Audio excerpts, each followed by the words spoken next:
Hello guys, welcome to a new video. Today we're doing it a little bit different. This is a just commentary video, so the background gameplay is completely unrelated.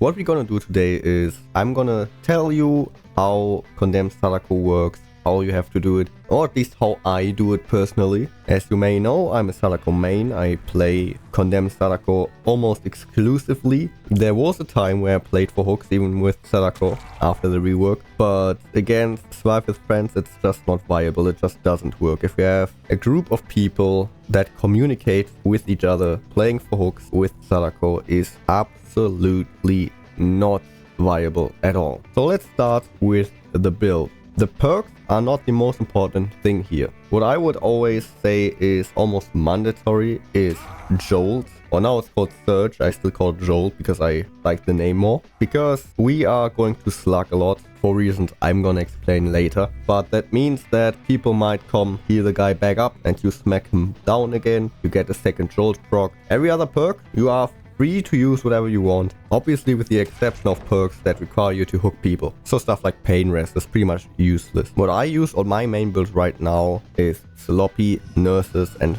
Phobia. Of course, this all goes in the direction of like slugging people, keeping them on the ground, keeping the others preoccupied, having a little bit of gen slowdown while being a hit and run killer.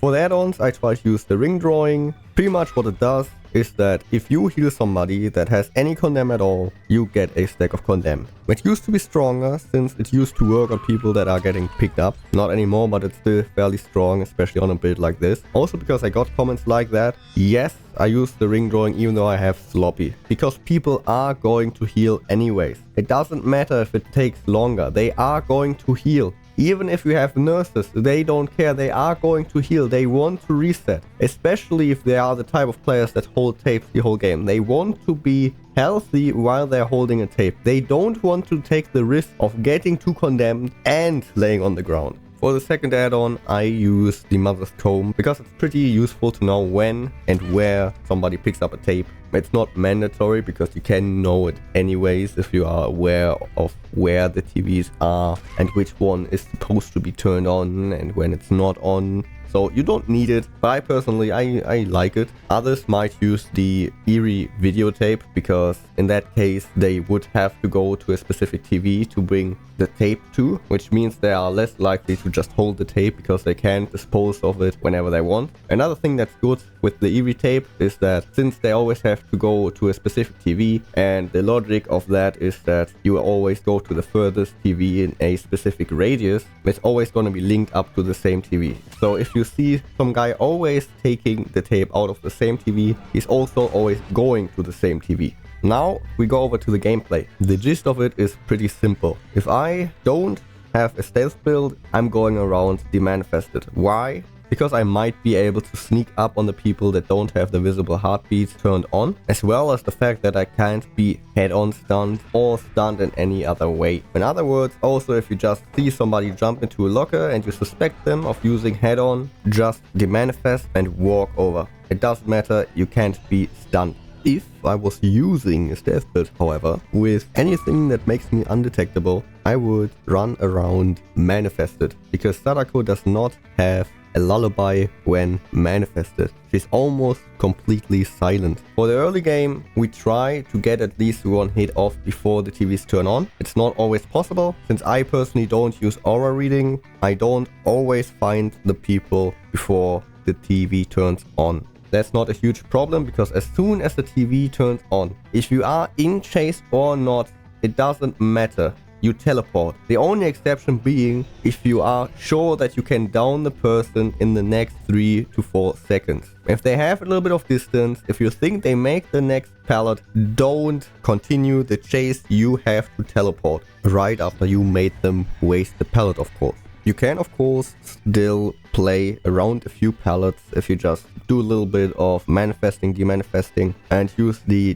invisibility to get maybe a hit, or you could on a drop pallet fake the pallet break by basically faking to be demanifest, right? You demanifest to 90% and then you just stop and go around it. But it just works on small pallets, and even then most of the time there's another pallet nearby where they just can run to. I wouldn't rely on it too much, even though you see me do it in videos quite a lot. The audio is also different from actually breaking a pallet. So if they, instead of looking at the visual, listen to the sound, they are going to know that you are not actually breaking that pallet. The same principle will apply to every single time the teleport is off cooldown. If there is no hit gonna be happening in the next 3 to 4 seconds, teleport to the next TV. If you get them, that's absolutely great. But at higher MMR, people are gonna be able to waste your time and you are gonna lose a lot of pressure if you don't continue teleporting. There as well the exception, if everybody has a tape, don't teleport.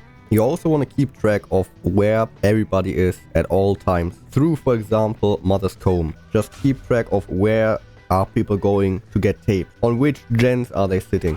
Just know where they are at all times, so that when you have to pressure them, you don't have to search for them. You can just instantly teleport in their face. Now, you finally got your fist down. You are happy as hell. What do? Do you camp the body? Hell no. There's no reason to camp somebody underground. What if the team just does gens? Then you waste 2 minutes of your time just standing on a guy on the ground. Like, what the hell are you doing? You need to apply pressure. So what do? Do you hook? No. It's a waste of time. Since we don't plan on killing with hook, it is an absolute waste of time and waste of potential pressure to pick somebody up, walk to a hook and hook them. Another risk that could happen if you pick somebody up, of course, pellet saves, flashlight saves. If you hook somebody, they might have dead hard, they might have deliverance. All these perks that are activated by saving somebody off a hook or getting saved off a hook, of course, activate if you hook somebody. Who would have known? In other words, you just teleport away, try to go into the next chase. You pretty much don't care about the guy on the ground. If he's next to a TV, you might want to teleport to that TV first, turn it off, just so they can't just take a tape once they get up. Especially if he is almost condemned, you might be a bit quiet to turn that TV off just to be safe. And then you just try to get another hit in on another survivor. Might try to get another down. If there's somebody with a tape, you might try to guess where he's going and try to cut him off. This is gonna be the basic gist of how the gameplay will go for some time. You might want to keep track a little bit of how much condemn everybody has. At least keep track of who does tapes, who does not, who is the most likely to be condemned first. You could also keep track on the condemn itself, but that's a lot of counting. I mean, what do you need? 11 teleports to condemn somebody if they do nothing, and you need to keep track of that times 4, and you have to keep track on who does tapes, how long does he hold the tape, how much condemn has he after you hit him with the tape, how much condemn does he have if he takes away the tape. You don't want to do that, right? That's too much thinking. Just keep track of who's doing tapes, who's not, who's the most likely to be condemned first, and have a general idea of like where his condemn might be. You also have visual indicators. We have like this little static thing around the survivors that gets more prominent depending on how condemned they are. Now the most important thing, trust the process. From here on out, you are just trying to do what I just told you and trust the process. You keep pressuring gens, you keep teleporting, you keep smacking them, getting them to heal and waste their time instead of sitting on gens, and you wait. They might do 1 gen. Sometimes, hell, they might even do 3 gens. You need to trust the process. Don't start hooking, because then suddenly, once you teleport again, they might have 2 or 3 people condemned. And once that happens, boy, you can cook. Of course, you are trying to get the guy nearest to you, but sometimes if there are like many good pallets, you know, if they haven't wasted any pallets, or if it's a very good looper, you might just want to turn off the TVs next to him and go for somebody else, right? If one guy is condemned and all of them pretty much played the same, all of them are going to be pretty near condemned. So just turn off the TVs near the guy that is condemned and try to condemn the others.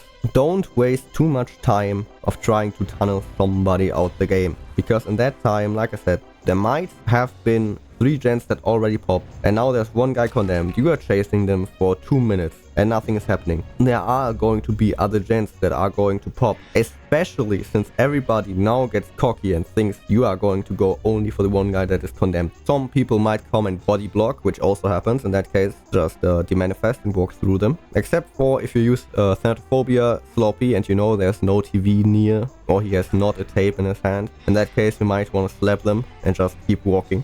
And once you get that down on the guy that is condemned, of course, he's dead. And now everything is gonna be a lot easier. The thing with Sadako's power, with her teleport, is that her pressure on 4 people is quite limited. Now this is gonna change a lot, depending on how many people die, or how many people are on the ground. The more people that are out of the equation when it comes to sitting on a gen, the more pressure you have. One guy down, it's going to be a lot easier. You're gonna continue what you did before. The second guy gets condemned. Now the survivors are in a big doo-doo, as you could say. Because if that second guy dies, you have almost certainly won. They might want to try to body block. They might want to try to get your attention. It doesn't matter. If you get the guy down, your pressure is gonna be so good that there's no chance of them doing the gen while keeping themselves not condemned. They will have to choose. If they are on the last gen, you know, it doesn't happen. If sometimes people don't do tapes at all, you might get some death at like 5 gens, 4 gens. At that point you have won anyways. But if there are 2 people alive and there's only 1 or 2 gens to go, they either have to crack out those gens or keep themselves not condemned. You pretty much want to patrol those gens, keep teleporting, keep condemning them. If there are free hits, take them and let them reset. Don't go for the chase. If you commit to a chase, you see all those YouTubers that loop a killer that has a much better chase power than Sadako for 5 gens. Yeah, that's gonna be you. You are gonna be that killer, just without the chase power. If the next guy gets condemned, fine. You can go for him. You can still pressure the gens and try to go for a down, because honestly, if they are condemned or not, if you get it down, it's over. If you slug the guy on the ground, the other guy is either gonna wait or come for the heal. If he comes for the heal, he's obviously gonna be near. If he picks them up and he goes for the entire heal, he gets a stack of condemn. If you hook them, they are most likely gonna hide and the guy on the hook is gonna commit Sudoku, so the last guy can get the hedge. No matter what happens, if there are 2 people, 1 down, it's done, it's over. Well, and then if you get the second down, you won. Hook the one guy, let him try his Kobe's before you hook the second guy, or just wait altogether and give the second guy the hedge, which is what I do most of the time. You see it in pretty much every video, that the last guy, I give him the hedge and you're done. You have successfully pulled off Condemn Sadako. Now I'm gonna be honest with you, it used to be much more difficult before the rework, but also much more fun. It is pretty rare that all the people know what's going on and know how to defend themselves. Most of the time there's at least one idiot that doesn't do tapes. Even in one of my recent videos, like there was one David. I was a survivor, by the way, on that time. There was a David and he just didn't do tapes. He was just sitting on 1 gen. And then he died in his first chase because he was condemned. And there was like the big contrast of we both did 1 gen. He was fully condemned. I had 0 condemn. And he died. So with the old Condemn Onryo, the condemn didn't spread globally. You had to actually think. You could keep track on how much condemn everybody has, because it was always like you either get 1 condemn or you get none. If you teleport near somebody, he's gonna get 1 condemn, so you could just count to 7. But on the other side, it was more difficult to defend from than it is nowadays. Nowadays, you are pretty much safe as a survivor as long as you keep holding a tape. If she hits you, get a new tape, do that tape, get a second tape, and you are free to go. So I have to say, even though it's easier to pull off the condemn strat because people are stupid, I personally have never been condemned by any Sadako since the rework.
here, I bro. love this guy. This Kiro. Yeah, Kuro's awesome. He's awesome. Yeah. Kuro, no one appreciates you.